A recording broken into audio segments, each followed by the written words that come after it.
ครับวันนี้เราจะมาฝึกเขียนภาษาปริวัตินะครับ จากสำนวนข่าวนะครับ ที่เปิดเขียนมาแบบเป็นภาษาล้านนาเก้าเง่านะครับอย่างเงี้ยนะเวลาเราจะไปใครเอาไปให้เปิ้นอ่านไปเปิ้นก็บ่เข้าใจนะครับคนเปิ้นหูภาษาล้านนานั้นมีน้อยนะครับเพราะฉะนั้นเรา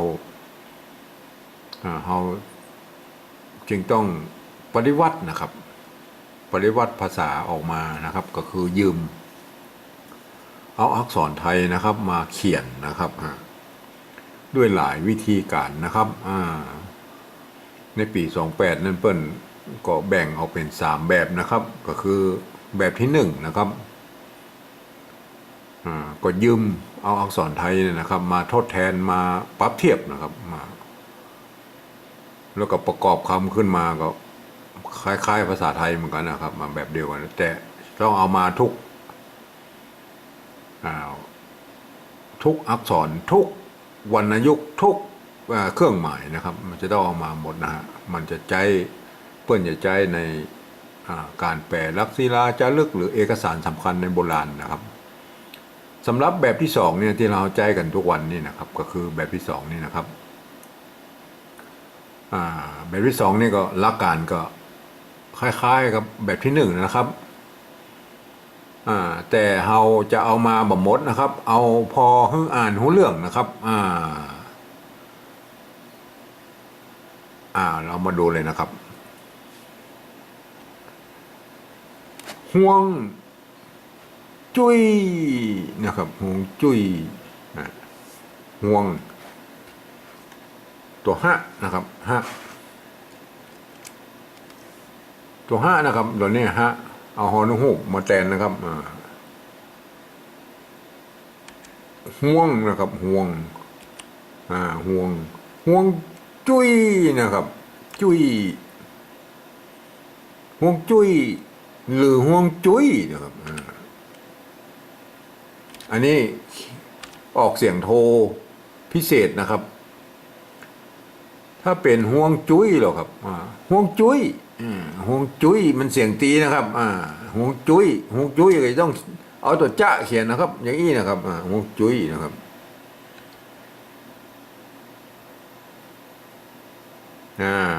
ตัวจ้าเขียนนะครับเสียงตีนะฮะอันนี้ห่วงจุ้ยนะครับเขียนแบบนี้ห่วงจุ้ยนะครับอย่างนี้ห่วงจุ้ยนะครับหรือห่วงซุยนะแบบเดียวนะเห็นไหมห่วงจุ้ยห่วงซุยห่วงจุ้ยนะครับจะเอาห่วงจุ้ยหรือห่วงก็แล้วแต่ผู้เขียนนะครับจะเอาจุ้ยหรือจุ้ยห่วงจุ้ยหรือห่วงจุ้ยนะครับนี่เขาเขียนเป็นห่วงจุ้ยเนี่ยห่วงจุ้ยห่วงนะครับห่วงเริ่มบอกไปภาษาปฏิวัติแบบที่3เนี่ยคือเอาภาษาไทยนะมาเกี่ยวกับอันแบบ2นี่นะครับคือเอาภาษาไทยมาเขียนตามสำเนียงกำอู้ทางบนพุ่นนะครับเนี่ยภาษาละนาพุ่นอ่านว่าใดห่วงจุ้ยนะครับห่วงจุ้ยนะครับจุ้ยเสียงโทพิเศษนะครับจุ้ยอันนี้อ่านแบบภาษาไทยนะครับอ่านภาษาไทยก็อ่านได้ห่วงจุ้ยจุ้ยเสียงโทปกตินะครับเปิ้นบ่มีวรรณยุกต์โทพิเศษนะครับในภาษาละนาภาษาไทยนะครับเพราะนั้นมันเขียนมาได้แล้วครับ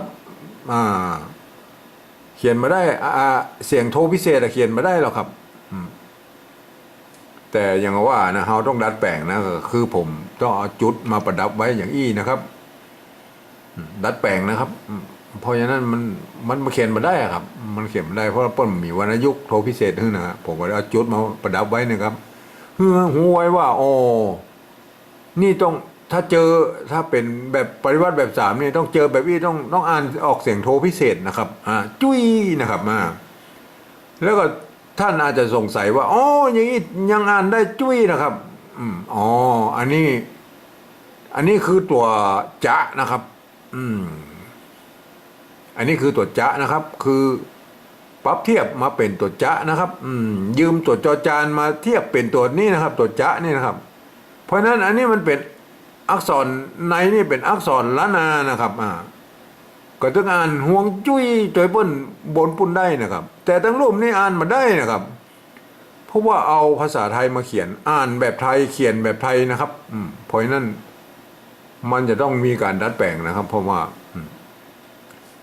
เพราะจะให้คนทั่วไปได้อ่านให้มันเป็นสากลนะครับให้มันหูๆก่อนว่าอ๋อเป็นสากลนะอันนี้ต้องอ่านห่วงจุ้ยนะอย่างนี้นะครับอ่านต่อเลยนะครับในเนื้อเรื่องก็หาเงินนะครับหาก็หาเงินนะครับหาเงินรูปยืมเป็นตัวมาแล้วครับมาตามตัวนะครับไล่นะครับ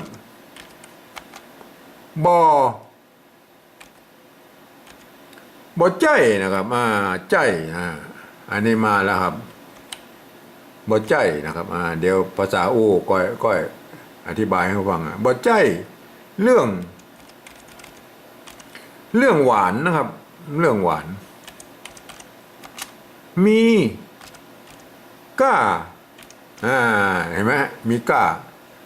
ยืมตัวคอควายมาเป็นตัวก้านะครับยืมก้านะฮะตัวนี้อ่านว่าก้านะครับก้ายักษ์ยักษ์ในดั้งเดิมเปิ้นมันมีสบกลันนะครับโบราณพวกเขาเขียนนี่นะครับยักษ์มานนะครับมานนะครับบ่แจ้รอเรือกลันนะครับมานอย่างนี้นะครับยักษ์มานนะครับเอาเสียงว่านะครับในภาษาโบราณของนานาเนี่ยเพิ่นก็เอาเสียงยักษ์มานเพื่อเขียนนี่นะครับขัดขวางต่อสู้นะครับ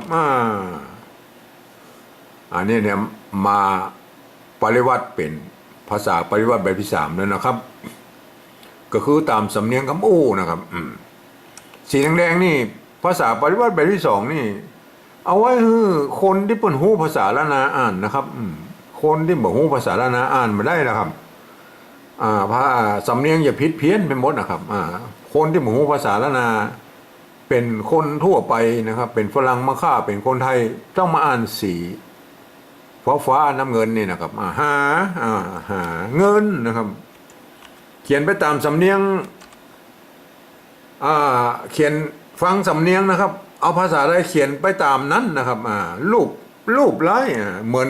มันเหมือนกับเหมือนไปนะครับมันเหมือนกับเหมือนไปนะบ่ใจเนี่ยมาละบ่ใจนะครับบ่ใจได้ยินเสียงใจนะครับมันจะไปตัวอันบนมาได้นะครับบ่ใจนะครับมันนกจอจานนะครับตัวรูปนี่นกจอจานเขียนนะครับใจนะครับใจนะครับจอจานนี่เป็นอักษรกลางในภาษาไทยนะครับเพราะนั้นผ่านได้กู้เสียงนะครับกจดตบปอนะครับมีอยู่9คำนะครับใจใจใจใจใจเห็นไหมครับเพราะฉะนั้นใจก็ต้องไม่โทครับไม่โทบ่ใจเรื่องหวานอันที่มันเหมือนแล้วไปบอกมีก้านะครับมีได้ยินเสียงก้าแล้วครับตัวนี้มันเห็นไหมฮะถ้าแบบเนี่ยถ้าคนที่บ่ฮู้ภาษาละนานะครับมาอ่านแบบ2เนี่ยมันจะผิดเพี้ยนไปหมดอะครับไม่อ่านมันจะอ่านเป็นคำไทยไปหมดมันก็ผิดเพี้ยนนะครับเพี้ยนสำเนียงนะครับมีก้านะครับได้ยินเสียงก้านั้นมันต้องกอไก่นะครับตัวกอไก่ก็เหมือนจอจานเนี่ยนะครับอักษรกลางนะครับในภาษาไทยนะครับกากาพันได้กู้เสียงนะครับกานะครับไม่เอกกาเห็นไหมกานะครับแล้วมันกล้าอะไรเขียนยังได้ล่ะครับก็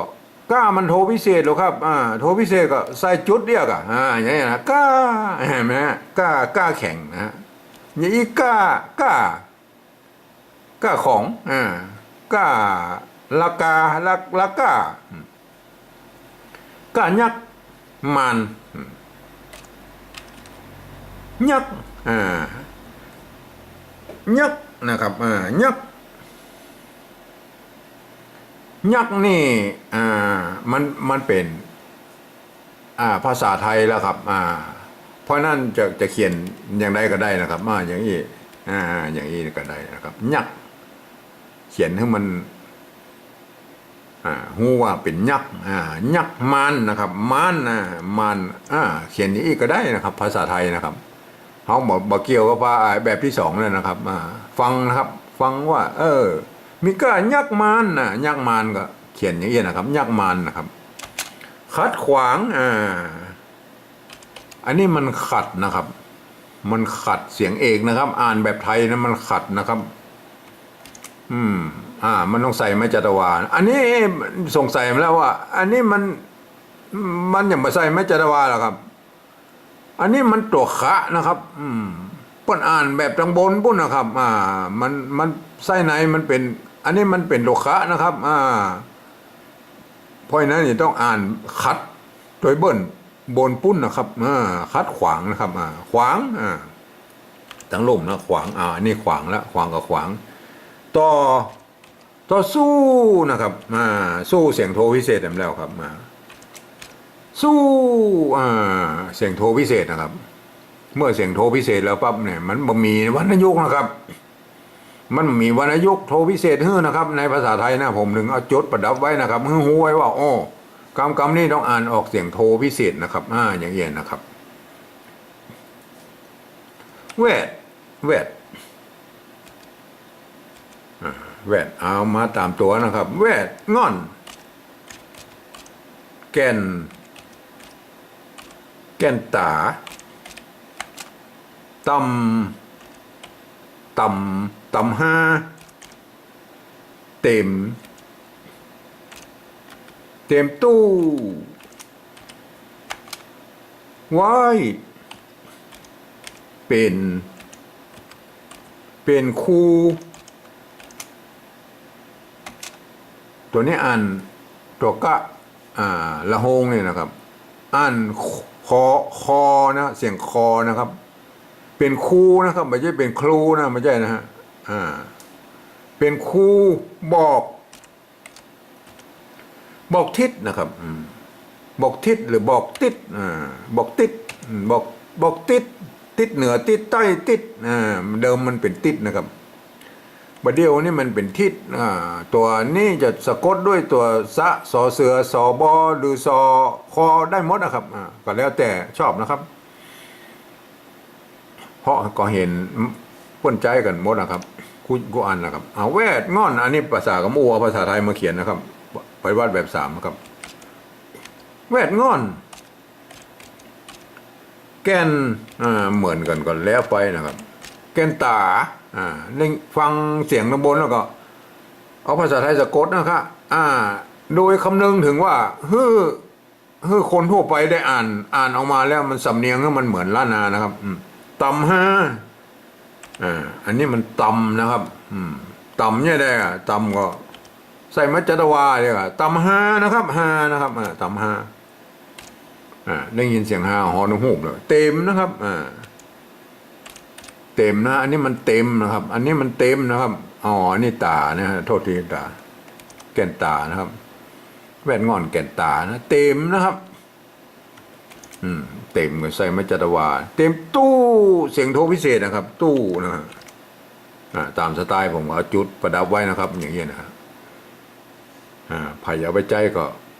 ผมมาสงวนลิขสิทธิ์นะครับเพราะว่าถ้าเขียนแบบอี้นี่รับรองเลยนะครับเขียนได้กู้เสียงนะภาษาละนาเนี่ยนะครับไว้เป็นนะครับเป็นก็เสียงจัตวาใส่ไม่จัตวาเป็นคูนะครับได้ยินเสียงคูกับนี่เอี้ยนะมันต้องลั่นลิ้นนะครับบอกนะครับบอก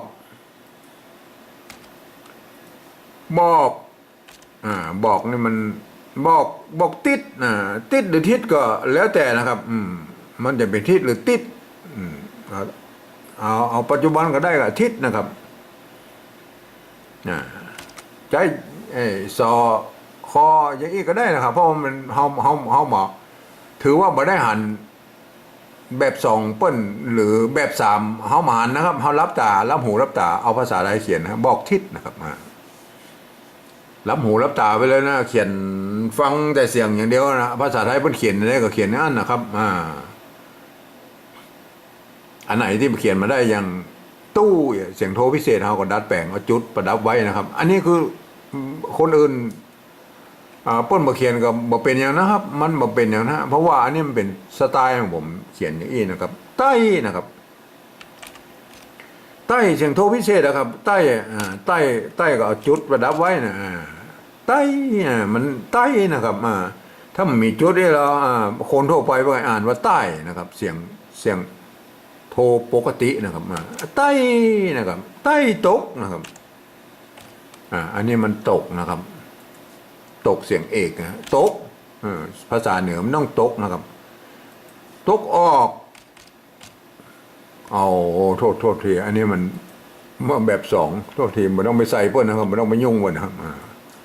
เขียนมาประดับเฉยๆมันก็ได้นะโทษทีเหนือแบบสองนี่ครับมันต้องไปยุ่งเพื่อนนะเอาเทียบเฉยๆนะครับเทียบประมาณเฉยๆใต้ตกออกเหนือมีเหียเนี่ยเหียนะครับภาษาละนานี่เหียก็เหยนี่ท่านต้องสังเกตนะครับว่าถ้ามีไม่กี้นี่มันเหยนะครับถ้าอย่างอี้มันเหียมันจะต้องมีไม่สระอีนะครับอย่างอี้นะมันตรงข้ามกันนะครับมีก้ามิดแถมคิดนะครับด้วยตนเอง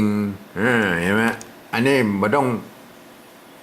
เขียนออกมาเทียบเฉยๆนะครับเทียบออกมานะครับปริวัติแบบที่สองนี่นะครับมันต้องไปใส่ดัดแปลงอย่างมากนักนะครับใต้นะครับที่นี่เป็นภาษาปริวัติแบบที่สามแล้วนะครับตามสำเนียงกำอู้เอาภาษาไทยมาเขียนนะครับใต้นะครับเขียนตัวอีมันใต้ธรรมดาเสียงโทนะครับโทปกตินะผมถึงเอาจุดประดับไว้นะหูไว้ว่าอันนี้คือวรรณยุกต์โทพิเศษนะครับใต้เห็นไหมเขียนแบบเขียนได้กู้เสียงนะครับตกนะครับตกอันนี้มันตกธรรมดานะเห็นไหมเสียงเอกเพราะนั้นมันภาษาเหนือมันต้องตกนะครับคนทั่วไปไปเนี่ยอ่านได้มันต้องอ่านตกนะครับอย่างนี้นะครับเป็นฝรั่งมากต้องอ่านตกนะครับ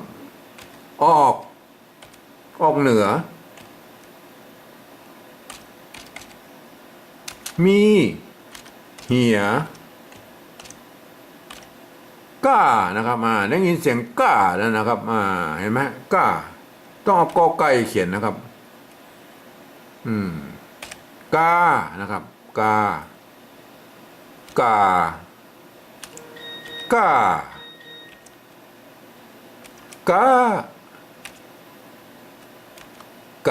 เห็นไหมก้าเราจะไปเปิบตัวนี้เป็นก้าได้เลยนะครับก้ามันเสียงโทพิเศษอะครับมันต้องเอาจุดประดับไว้ก้านะครับก้าแข็งนะก้านะครับอันนี้ก้ามิดนะครับมีก้ามิดมิดนะมิตรละแหละครับมิดศัตรูมิดเขียนตามภาษาไทยก็มิดอย่างเงี้ยนะมิตรละแถมคิดนะครับได้ยินเสียงคิดเอาคอควายเขียนเลยนะคิดภาษาไทยมันเขียนนี่นะคิดด้วยเสียงโทพิเศษของเราครับใส่จุดนะครับบังคับเลยด้วยนะครับตนนะครับตนอันนี้มันตนนะครับอันนี้มันตนก็ใส่ไม้จัตวานะตนเองนะครับเองนะครับเห็นไหม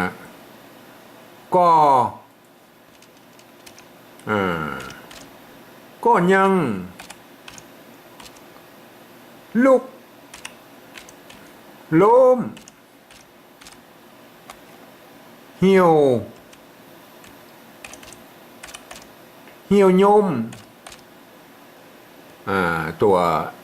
เห็นไหมตัวเนี้ยโดดๆอย่างนี้นะครับมันอ่านเป็นตัวยอนะครับยมเห็นไหมยมนะฮะเพราะว่าเอาตัวยอยักษ์เนี่ยนะยืมยอยักษ์ไทยมาแทนมาปรับเทียบเป็นตัวเนี้ยเนี่ยนะครับเหี่ยวยมง่ายเก่งนะครับเพราะนะครับสระอ้อนี่ในภาษาไทยกับภาษาละนามบ่เหมือนกันนะครับมันผิดกันเลยนะครับเพราะนะครับเพราะบ่เฮงนะครับบ่เฮงวังเวงห่วงจุ้ยนะครับห่วงจุ้ยเว้นวรรคใส่ไม่ซ้ำนะครับอันนี้ไม่สองน้อยนะครับไม่ซ้ำเห็นไหมครับปริวัติแบบที่3นะครับก่อนะครับก่อก็คือก่อนี่แหละครับก่อนะครับอันตัวนี้ก่อนะครับเป็นเสียงโทนะครับก่อนะครับแต่เวลาอ่านออกเสียงแล้วมันต้องอ่านออกเป็นก่อนะครับก่อยังนะครับยัง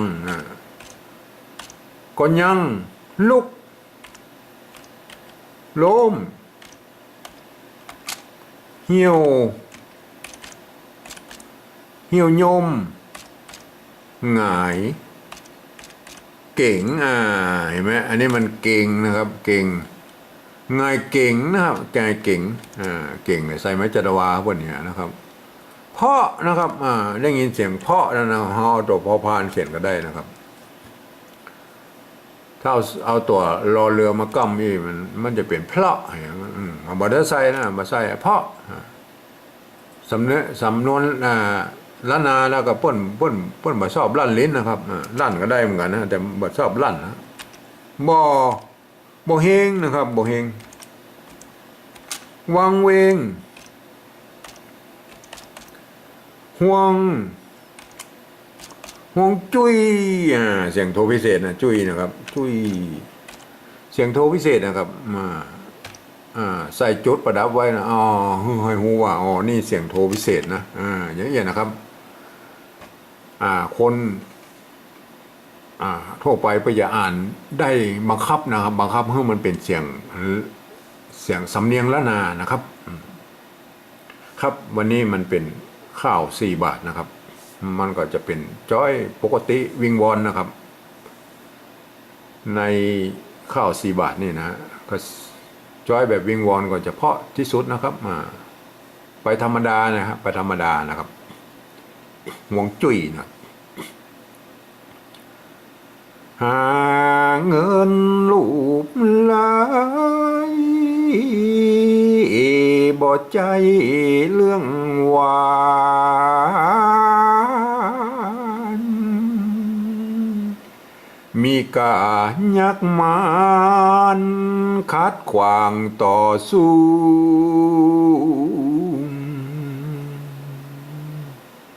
แวดงอนแก่นตาตำหาเต็มตู้ไว้เป็นคู่